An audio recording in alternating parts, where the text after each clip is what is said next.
Hello there. Welcome to the Nth Degree. Hey, Donna. Bralynn. Hello to our friends out there. We appreciate you tuning in. Welcome to the Nth Degree, where we are having a cup of coffee and just talking about it. Exactly. I think I'm done with coffee today because I'm an hour ahead of you on Eastern time. So I'm into my water. Okay. So, yeah. But yeah, so it's just interesting. We were having the conversation, but we just started it. So we didn't get very far. So this is really going to be kind of real and raw. We don't really have to go back over. Yeah, there are people in our lives who tell us things, and let me just speak for myself. Someone will say, you call, and it's almost like they give a status report of, yeah, I got up a little late this morning and I had cereal for breakfast, and then later on I'm going to go to whatever, and then and such is over here, and it's like it doesn't mean anything, and it's kind of a almost nonsensical conversation, and I often wonder why. And I threw that out there to you, and you said, yeah, I wonder why too. Yeah, we were talking about the types of conversations that you have, and I recognize, wow, we're in a little bit of a rivulet here in the spirit. Let's turn on the recording and put this as an Nth Degree topic. That we have those loved ones, friends, family, extended friends, acquaintances even, and we hear from them, and what we get in a supposed or a so-called conversation is only a litany of facts. Mm-hmm. And then they're off. Then they end the call. We're off.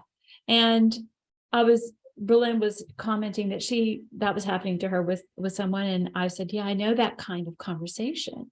What is that in humanity that's making us do that? Why are we agreeing to do that? Let's talk about it. So that's our topic for today. Right. And then we realized that when you're journaling, it's also important to not just state some facts, because when we go back in our journal, and this is the exact time of year that it's great to go back into our journal and see what happened, what we were thinking about, what God did, some of the I don't know, roller coaster parts of our life, whatever you want to go back and look at. But if there's nothing there to read, and it only says, wow, groceries were expensive this week. Mm-hmm. But like, that doesn't give you anything to think about, right? Yeah. And you were talking about someone that that they have a journal habit of many, many, many decades. And yet what the content of the journal is this litany of facts, like, fed the cat, or the dog brought home a raccoon, or, just the very mundane. And what is that in the human that's making us do that? Right. But, self-disclosure, I have to say, there are times when, and as far as journaling goes, I would love to say to our audience, oh boy, look at me, follow my example. I journal every day with very deep thoughts and all kinds of God stuff. And I would be telling you a falsehood. Right. There goes many days where I don't make a journal entry at all. And there's many other days that I make a mental journal entry and never get to the paper or the electronic to put it down. Right. Mm-hmm. But I'm also aware of those people that call us, and this was my question to Bralynn. So here, let me throw out a juicy tidbit to you. When we have someone that has made the effort to connect voice or audio, and we end the call after, however long, and all we have done is exchange facts, like, this was on my calendar, I went to this, I did that. And we never exchange the why, how it impacted you, what you thought about it. Have we indeed even had a conversation? Yes. And Donna, just because I want to throw this caveat out there is because this is our business, right? And mine definitely, when I'm doing the inner healing work, I always have to ask, well, what do you think about that? How are you feeling about that? What does God say about that? When they're coming back with an answer that could be just factual, so Mhm. that we can go deeper. And so therefore it's kind of part of my nature to want to hear how that is actually impacting you, what you think about that, or do you Mhm. think differently about it today than you did yesterday, those kinds of things. Mhm. So Which I are just, such great coach questions, right? And I believe I've become a believer in having some coaches and mentors in your life that do exactly what you said, whether you pay them to do that or whether they do that by their nature. It's healthy. right. But also then I threw out this other one just so our audience knows kind of where the depth of this stream goes. I wondered aloud, I wonder if this is what we do with our relationship with God too. Yeah. We show up in our relationship with God, making every intention to engage the Godhead, whether we're speaking with Holy Spirit or Jesus or Father. And are we doing the talking and too much, and giving just the litany of facts that he already knows? Mm-hmm. And what is the door to change that? Well, in my opinion, the first way you change is you realize, oh, I'm doing that. Oh, I'm Right. doing that thing, or I'm doing it to this percentage, or on a scale of 1 to 5, I'm doing it a 3 or a 4, and now I see it. And now I want to make a change. So if that's you out there, let our conversation today encourage you and launch you into the change as you're self-analyzing, do I do that? And why do I do that? And how is it that this is my come from, or this is my safe space, which leads me to another thought. But go ahead, Bralynn. No. You're absolutely right, because especially with our loved ones, I almost have to cry out for a deeper conversation and like, why can't I get to know you? Because I don't feel like those kind of conversations let me know you. And there's a vulnerability that just isn't there. And I wonder why. Exactly.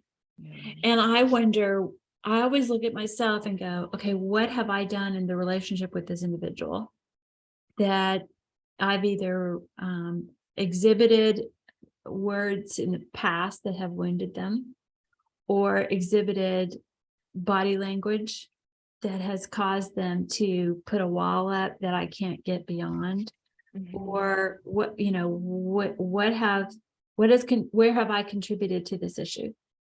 And as Holy Spirit who dwells within you richly begins to unpack that for you, or may unveil a moment of stunning light about a situation, I encourage you to don't go to the person first. Go to Father, go to Jesus, go to Holy Spirit, go to courts of heaven, avail yourself of the kingdom of heaven opened by Jesus Christ that ensures you're first getting alignment vertically, and repent. If you're suddenly aware, I did do that. I did say a thing harshly.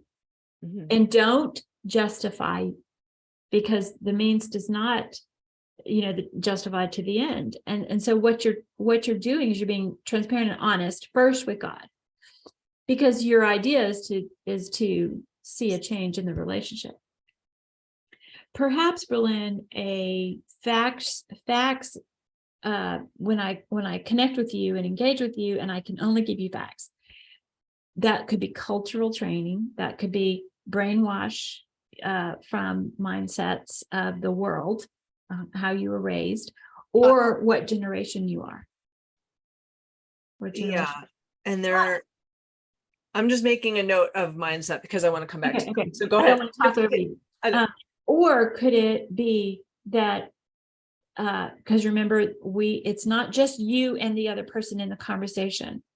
We have an enemy who wants to subvert all of our gestures of love and acceptance and transparency and pursual of the other person. Okay. So the enemy is in the mix somewhere. If it's not working, if the enemy's not working through you, perhaps he's working through the mind of the person you're talking to and giving them fear thoughts that go like, I can't trust Donna. I can't reveal to Donna my real heart on this issue. I can't be me in front of Donna. She will cut me off, retaliate, think less of me. Do you see all of these things? But but when we put all that on the table and shine God's light on it, it's so wicked of Satan to do that to us, because chances are in the human condition, that is not what the human in front of us is thinking. Yeah, that's so good. So now I have 2 notes. Yes, please interrupt me. So another mindset that I think potentially is part of the problem is, who am I? Why would they want to hear what I have to say? My thoughts aren't valuable enough. My thoughts won't mean anything to them. It doesn't matter. I don't matter to them, or my thoughts don't matter, and therefore why do it? So there's that kind of self-esteem or self-valuing, self-worth kind of a mindset. But then the other thought that I had was energy, because it takes energy to have a deeper conversation. And then if you start talking down the road of those more intimate, vulnerable thoughts, then that opens up and opens up and opens up, and you don't know where that goes, and therefore you can't control it. And that lack of control feels very tenuous to people. It scares them. There is an element of fear in that. Right. I'm just sitting here hearing you going, wow, that is so good. I would say I had a good friend that taught me years ago that first, in order to have a deeper conversation, which I think all humans are longing for, a deeper connection. And a lot of us are verbally hungry for a deeper audio from the other person, so that we can be verbally deeper, because we're also hungry for our own ability to share deeper thoughts. Oh Lord, let this simmer up in us and rise up in us to the top, so that we're able to make a change. Because it will enrich the human condition to be human, to be okay to be human with one another. And the evil spirit of religion causes us to judge one another. And I always call it the evil spirit of religion, because people think that the spirit of religion, we forget how evil it is. It is tied to a Satan who wants our total destruction. Right. So I had another thought, but it just went out the window. It's going to come back. Why do you think I write mine down? Go ahead, Bralynn. Okay, so what I thought was passive aggressive. Yeah. Okay. Yeah, because when you start exhibiting passive aggressive, that means you don't feel like you can tell the truth. I mean, this is one of the things that it reveals. You don't feel like your truth will be heard in a genuine way, and I can't be honest and real and straightforward. I need to manipulate the situation this way, and potentially manipulate it away from knowing from my true feelings. And another thing that messes with our human condition is that we may be talking to someone who has, and I'm guilty of this too, I mean, we're human, is that if you tell me in a very transparent thing, you're just telling me often to share your heart, your emotion, your stance, your deep well. You're not looking for a fix.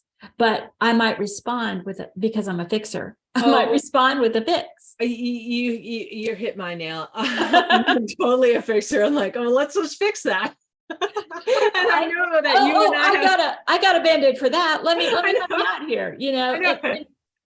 some of us, that comes from a wanting to control and take dominion over that other person's life. That's not mine. I sincerely want them to know, oh, have you considered this as a fix for whatever your pain is, right? I don't want you to be in pain. So that is there I don't want people to be in pain. However, going back to what my friend told me years ago, she said, the best thing that you can know about interacting with humans is that there are degrees of what she called a bridge of relationship. Mm-hmm. And your degree, how have you built this mountain of relationship? Is it still, very small and, tenuous, or have you and this person you're talking to, do you have a track record? Have you been through thick and thin? Have you shared other very transparent things so that you can have an expectation that that person will walk across that bridge of relationship and share with you some very deeper things? Now, with our family members, family is such a mix, right? Because they know our warts, they know our nakedness, they know our issues, they know the things that drive us batty. And so I feel like that bridge of relationship, though, with, let's say, the people that you want to meet, the people that you're trying to meet, the people that you wonder, wow, could I be friends with her? Build the bridge of relationship. And if you think in terms of building the bridge of relationship, there may come a moment where what you could say is you could request permission to go deeper. Can I go deep? Can I take this conversation a little bit deeper? Would you be comfortable with that? And abide by the person's answer. Oh boy, how many times do we use that method, but then we forget to wait for their answer? Right. Can I ask you a question? And then you just ask the question. or we don't ask the question at all. We answer it. Oh my God. Yeah. The friends that know me, they know I'm real big about this thing I call the pause. And the pause can be so powerful in your life with your relationship with Papa and with your relationship with Holy Spirit and Jesus, with other people, children, parents. The pause is a really effective tool, not as a manipulative thing, but just as I have the ability to pause. I don't have to respond. I don't have to react. I don't have to ask a question. I don't have to answer a question. I can simply pause. Do you know that a 3 or 4 heartbeat, how whatever that time length is for your heartbeat to be, if you give 3 heartbeats, you have caused some escalation to come down, unless there's other people in the room that are not waiting, and I'm talking about if it's just you and another person, and you've given a moment for processing within the brain synapses to take place too. Yeah. And you may say something different than what you were going to say after you took that 3-second pause. I love that. That was absolutely brilliant, Donna. I love that. And I've heard that before, but the way that you articulated it was brilliant. Thank you. And I had a thought when you first mentioned the pause, because in the pause is where you can make a more objective decision about what to say next. And it occurred to me that those decisions are actually the unfolding of our destiny. Ooh, say that again. Yeah, well, the decisions that you make in that pause are the unfolding of your destiny. Wow. Because life will be different on the other side of the pause, depending on the decision that you make in that pause. Yeah. So you could view the pause as a fork in the road where you're making a left or a right. Right. Or you're making a yes or a no, or you're making you're right. It gives other things ability to have input. Wow. Wow, that's good, Bralynn. To connect the it was totally God. The unfolding of your destiny, the unfolding of the will of God, the benevolent love of God. And his ability in your life to help you. Well, yeah, because if you think about everything that you have around you and you, everything that you are and everything is based on decisions that you've made, either major ones or micro ones, even in the moment. So if you give that pause, you literally have the ability to change the trajectory of not only the conversation with the person, but also the whole relationship and even your life, depending on, Yeah. And there's other things going on in the pause for the other person or persons. Right. Yeah. And the other things going on in the pause that the spirit realm is doing, that you're taking. Yeah. I have to speak for me, that I don't always think of it in that moment, but maybe later I ponder, okay, so what was really going on in that moment? True. So true. Well, circling back to what we started with about the conversations that you're having with somebody who has reached out to you, and then you get off with after that, and you're like, wow, that was so unfulfilling because all it was a list of facts. Yeah. It could simply be that you just needed the bridge of relationship to be forwarded by fax. Okay. If you hadn't talked to that person in a while, there's something that really happened that you needed to know. And that we're not really talking about. What we're talking about is the continual connecting with the person, but only getting as 3 inches deep in the connection, in the engagement. And it seems very factual. The mailman came at 3, I walked the dog at 4. That is such an unfulfilling conversation. What keeps me in that, and I have to say it's an unhappy circumstance, would be, the question in my mind might be, I don't know if I trust this person to love me in spite of what I'm about to say. Or is the topic I want to broach just too heavy for the person to receive through the bridge of relationship? Is it just not going to go across the bridge? That would mean you need a sturdier bridge, perhaps. Yeah. And then there's other things that weigh on that decision to go deeper or not, like the timing of it. What else is going on? What are the circumstances? If something else big is going on, it's probably not the right time. And it takes wisdom to, know that. Timing is everything, right? Yeah. Right.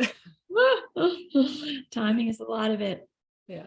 So Yeah. there is that, but it's just kind of a sad existence to only look back on your life, and especially if you're going back through your journals, as if you were reviewing conversations that you've had, and only see those little bits and pieces.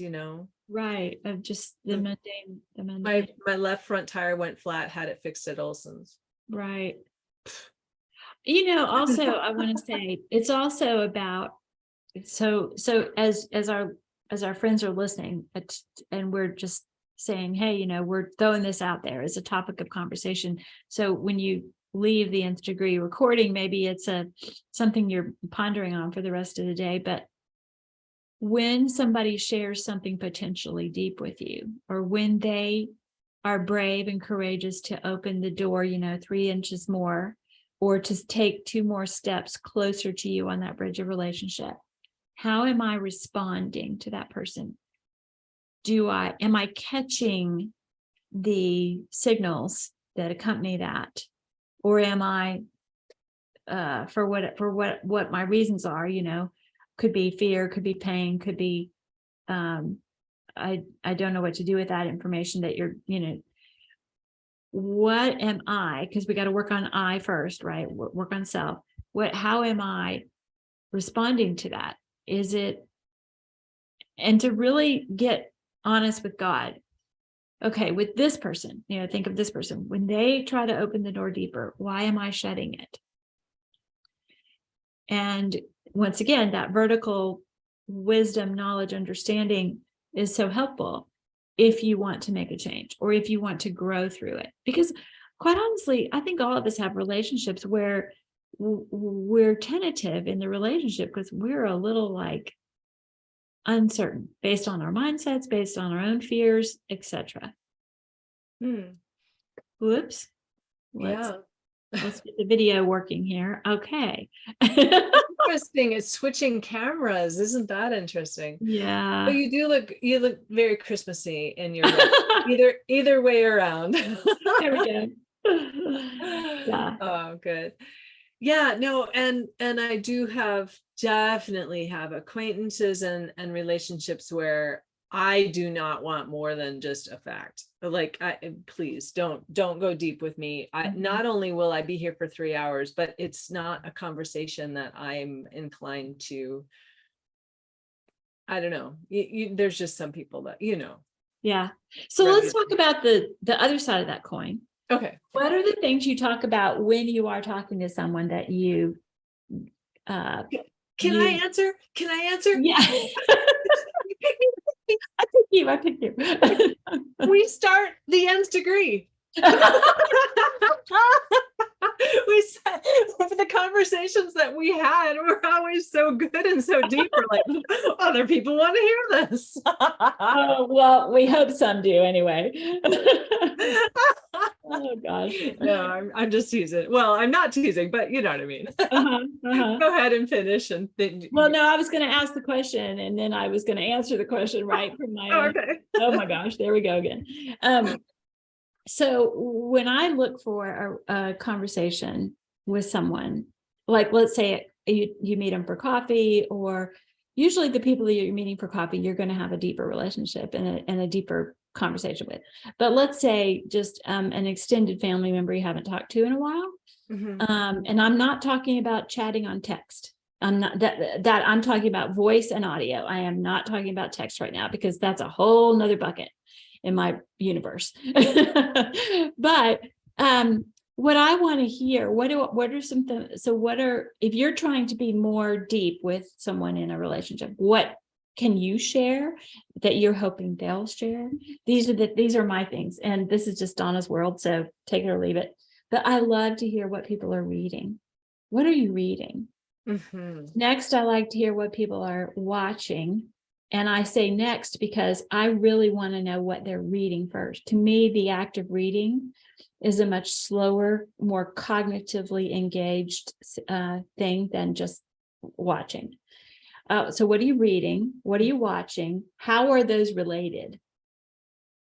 If I could ask every person, how are those related? Oh my gosh, those two things, what are you reading? What are you watching? And how are they related in your life? That gives you so much knowledge of the person. And basically, we are talking about how to get to know the human race, how to get to know God. I love that. Yeah. I would go so far as to say how to get to know, and I know this is out there, but fringe, but how to get to know angels, how to get to know the beings in heaven that you can interact with. Yeah. And I'm not talking about the occult. I'm not talking about going out in a cave and waiting on a demon. I'm talking about stepping into the realms of heaven and asking the Lord who's there that you can benefit from today. Right. That's so good.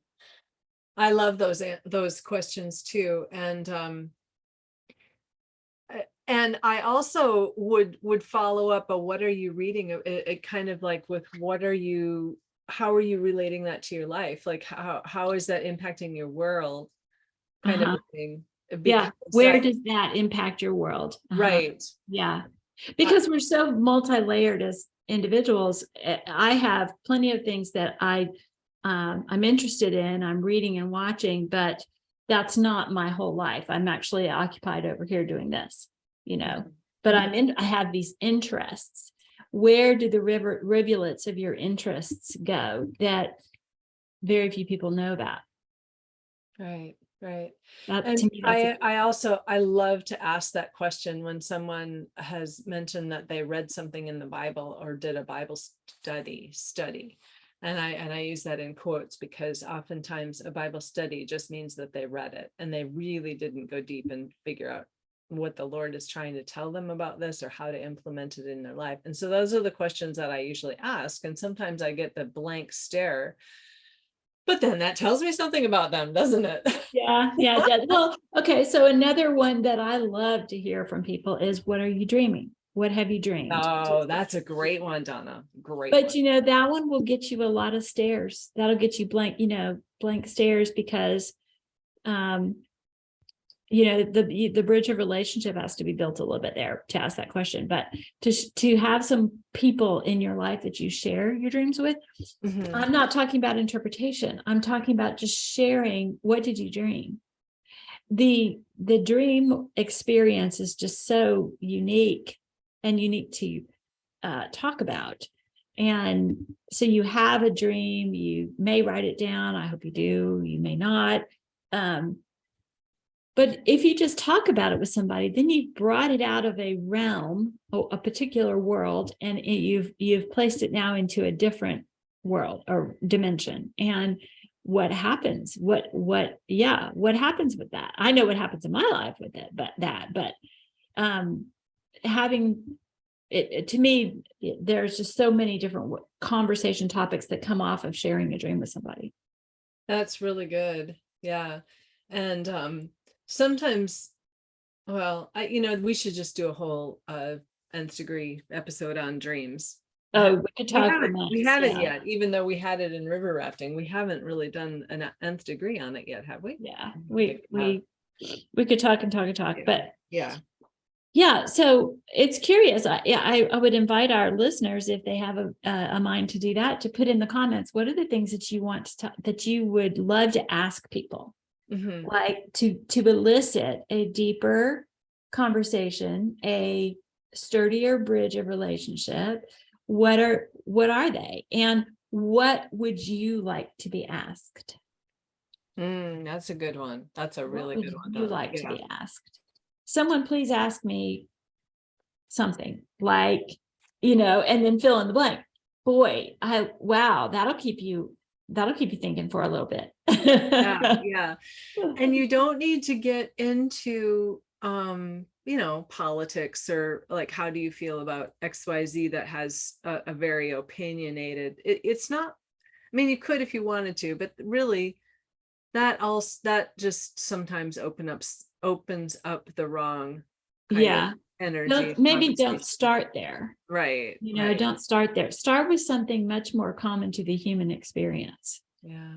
Like family. Okay. Do you like it when you have family that comes over?